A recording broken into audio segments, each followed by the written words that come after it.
Welcome back to my channel Mr and Mrs Nehal Upadhyay. तो आपकी अपनी नेहा आपके साथ है।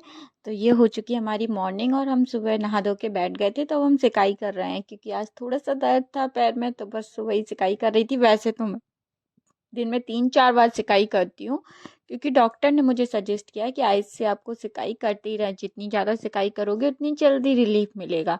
तो बस ये सिकाई विकाई कर रही थी, उसके बाद बाकी काम थे। तो उपाध्याय जी गुस्सा करने लगे, सारे काम बाद में, पहले सबसे पहले सिकाई करो। तो बस मैं नहा धो के सिकाई करने के बाद पहुंची अपने कान्हा जी के पास, उनको नहलाया, उनकी पूजा करी और बस उनकी आरती कर रही हूँ। थोड़ी फास्ट फॉरवर्ड आरती थोड़ी बड़ी हो गई थी तो थोड़ी वीडियो फास्ट फॉरवर्ड करनी पड़ी। तो बस कान्हा जी की आरती कर रही हूँ। दिन का जो हमारी शुरुआत होती है वो मेरी लल्ला से ही होती है। मैं सारे काम, भले ही कितने इम्पोर्टेंट काम हो, लेकिन मैं सबसे पहले अपने लड्डू गोपाल की पूजा ज़रूर करती हूँ। चाहे मतलब सबसे पहले मेरा काम ही यही है मेरे लिए, चाहे ये काम मान लीजिए, चाहे मेरा डेली रूटीन का मान लीजिए। सबसे पहले चाहे कहीं जाना हो, इमरजेंसी हो, कुछ भी हो, बट मेरी सबसे पहली प्रायोरिटी मतलब यही है। तो बस उनकी आरती कर रही हूँ, उनको नहलाया। और आज हम दोनों की मैचिंग मैचिंग है।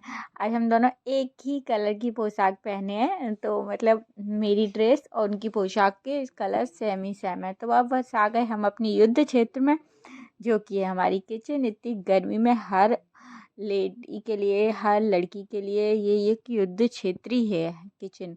तो बस डिमांड थी उपाध्याय जी की कि उन्हें आज पोहा जलेबी खाना है। तो जलेबी बनाना तो इतना इजी नहीं होता है, और जब ये अभी मुझे प्रॉब्लम भी है, तो बस मैंने पोहा बना दिया, जलेबी उन्होंने होटल से मंगा ली। तो आप देख सकते हैं मैं पोहा बना रही हूँ, और उनको बहुत ज़्यादा पोहा, ऐसे थोड़े बहुत पोहे से कुछ नहीं होता, उनको ज़्यादा पोहा ही चाहिए। हाँ, तो बस मैं पोहा बना रही थी उनके लिए। और ये होता है ना कि जैसे नाश्ता वास्ता बना लेते हो, नाश्ता कर लेते हैं ना, तो कहीं कहीं तो लोग ऐसे होते हैं कि नाश्ते के बाद खाना भी तुरंत चाहिए, बट मेरे यहाँ थोड़ा सिस्टम अलग है। अगर नाश्ता हो जाएगा तो फिर खाना तो मैं बैठी ही रहूंगी, पता नहीं कब तक खाना खाएंगे ये लोग। तो बस हम बनाते हैं पोहा, सबके यहाँ अलग अलग बनता है। मैं इंदौरी पोहा बना रही हूँ। तो बस आप देख सकते हैं मेरा पोहा बन रहा है। और एक्चुअली मुझे अभी इतनी ज़्यादा चीज़ें बनाने की आदत नहीं है, बट अब मैं धीरे धीरे सीख रही हूँ। तो बस ये सारे मसाले डाले, और स्पेशली मैं इसमें एक मसाला डालती हूँ, जो पोहा मसाला, जो पोहा सेंटर से आता है। तो वो मैं वहाँ से लेकर ही आई थी। तो बस मैंने वो मसाला डाला, नींबू डाला, और हल्का सा मीठे के टेस्ट के लिए चीनी डाली। वैसे कई लोग चीनी को अवॉइड भी करते हैं। चीनी पूरी तरह ऑप्शनल होती है, आपको डालना है या नहीं डालना है ये डिपेंड करता है आपके ऊपर। तो बस यही रहता है हमारा पोहा। ऐसी बातों बातों में पोहा रेडी हो गया। तो बस अब मैं सबसे पहले प्लेट लगा के सर्व करके उपाध्याय जी को देती हूँ, क्योंकि उन्हें बहुत ज़्यादा था कि उन्हें पोहा ही खाना है। पोहा जलेबी रेडी थी, तो बस वो पोहा जलेबी खा रहे हैं, और साथ में भैया और माँ भी खा रहे थे। तो बस हम सब साथ में ही, हम लोग लंच भी साथ में करते हैं, डिनर भी साथ में करते हैं। छोटी सी फैमिली है और साथ में ही खाना खाते हैं हम। ऐसा नहीं कि पहले कोई खा ले पहले कोई खा ले, तो हम चारों साथ में ही खाना खाते हैं। उसके बाद हमारा चल रहा था संडे की तैयारी, क्योंकि कल संडे था। तो बस हमें करना था बहुत सारे काम। तो ये अब उपाध्याय जी कर रहे हैं अपने संडे की तैयारी, की कपड़े कौन से धोने हैं, कौन से रखने हैं, क्या करना है। क्योंकि संडे वाले दिन भाई पहले से ही प्लानिंग करनी पड़ती है, ताकि संडे इतनी जल्दी निकलता है ना कि पता ही नहीं चलता कि संडे निकल गया। तो हमें ये पहले से ही प्लानिंग करके रखनी पड़ती है कि संडे वाले दिन हमें क्या करना है क्या नहीं। तो बस ये कपड़ों का ढेर लगा हुआ था हमारे घर में। सैटरडे से ही हमारे यहाँ काम चालू हो जाता है संडे की तैयारी। बस वही लगे हैं कि मेरे को ये अलमीरा में रखने हैं, ये कपड़े मेरे आने जाने के हैं, ये मेरे डेली के हैं, ये मेरे वर्किंग के हैं। तो बस ये छोटा हो गया, ये बड़ा हो गया, इसको ये करवाना है। तो वो सभी के घर में ये काम तो लगे ही रहते हैं। तो बस सभी लोग देख सकते हैं कि माँ भी देख रही थी क्या चल रहा है, अरे इन लोगों में और मेरे में और उपाध्याय जी में बहस चल रही थी। तो बस अब उनको लगे आई भूख, ये सब काम करने के बाद। तो भाई हम फिर पहुंचे युद्ध क्षेत्र में। गर्मी का समय था, और मतलब शाम भी होने वाली थी, गर्मी भी होने वाली थी। तो बस मेरी सब्जी रखी हुई थी और मैंने बनाए पराठे, क्योंकि इतनी गर्मी में भाई अब पतिदेव की डिमांड तो पूरी करनी ही पड़ती है। उन्हें खाने थे पराठे, तो गर्मा गर्म बना रही हूँ पराठे। और बस पराठे खाने के बाद सबको खाना खिलाया। खाना खिलाने के बाद हो गई शाम। शाम के समय बोर हो रहे थे कि अब क्या करें, सारे काम की तैयारी तो करके रख ली थी। तो बस अब बोर होते होते मैं ऐसे ही बैठी हुई थी, सबकी बहुत याद आ रही थी। फोन पे भी किससे क्या बात करो, समझ नहीं आता है किसको फोन लगाओ। तो पादे जी बोलते चलो तुम्हें बाहर घुमा लाता हूँ, पर पैर में दर्द था तो मैंने कहा नहीं रहने। तो बोले नहीं चलना नहीं है, सब बाइक से ही चलते हैं, थोड़ा ऐसे ही घूम के आते हैं। तो बस मैं रेडी हो गई, आप देख सकते हो मैंने चेंज किया सूट और अब मैं जाने के लिए रेडी हूँ। तो मैंने सोचा अब टाइम तो हो गया भाई, लौट के लेट हो गए तो सबसे पहले दिया लगा जाए। अपने घर में दीपक लगाना जरूरी होता है। संध्या बेला में हर स्त्री को, हर लड़की को, हर महिला को अपने घर में दीप जरूर जलाना चाहिए।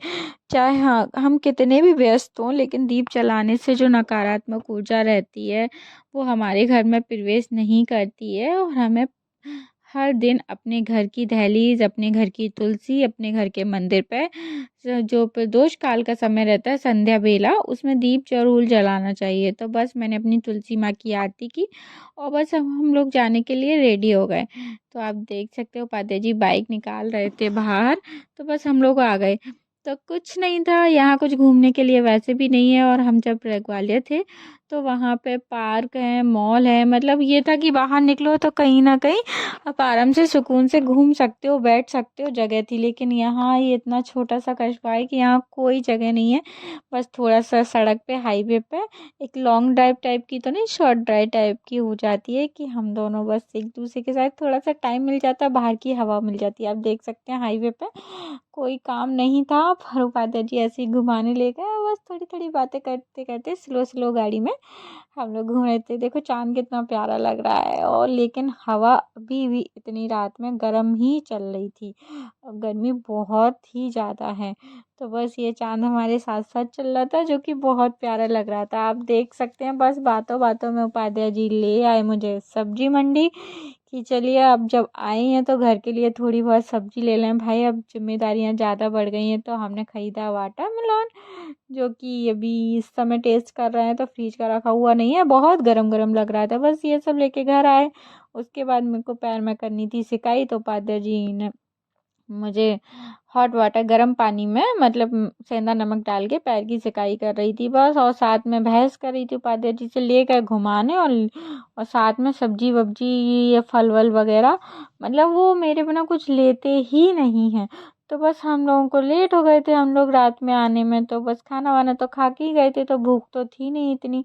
तो बस मैं पैर की सिकाई कर रही हूँ और वो बराबर से मेरे से बहस कर रहा है। मैं कह रही मैं आपके साथ कहीं नहीं जाऊँगी, आप खुद से सामान लेना सीखो। आप देख सकते हो वो मेरी वीडियो ख़राब करने पे तुले हुए थे। तो बस अब हम चेंज करते हैं। तो बस मैंने चेंज किए और अब आती है हमारे लल्ला की बारी। तो बस अब उनके पास उनका भी चेंज वगैरह करवाती हूँ, उन्हें दूध वगैरह पिलाती हूँ, क्योंकि उन्हें शयन करवाना बहुत ज़रूरी होता है। भले ही हम नित्य प्रतिदिन की जो पूजा होती है, वो सुबह की जो पूजा है, अगर हम किसी वश नहीं कर पाते, किसी कारणवश अच्छे से, तो हमें जो कान्हा जी का शयन होता है उन्हें बहुत अच्छे से करवाना चाहिए।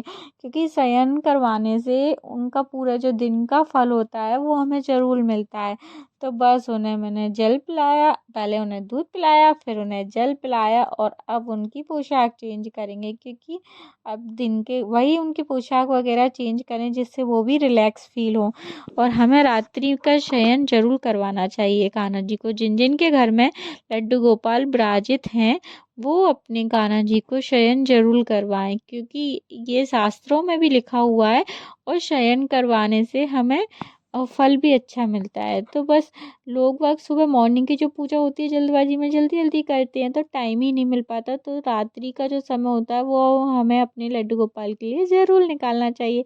तो ये मैंने उनकी पोशाक चेंज की, और बस पोशाक चेंज करके अब उनको शयन करवा, अरे शयन करवाने से तो याद आया मुझे कि आज तो मुझे उनकी तो सेवा करनी थी, क्योंकि कल तो संडे है। तो बस आज रात में फिर मैंने उनको लगाया इत्र, और मैंने दी उन्हें इत्र सेवा। एक इत्र से उनकी बॉडी पे की छूट, धीरे धीरे होले होले प्यारे प्यारे से मसाज।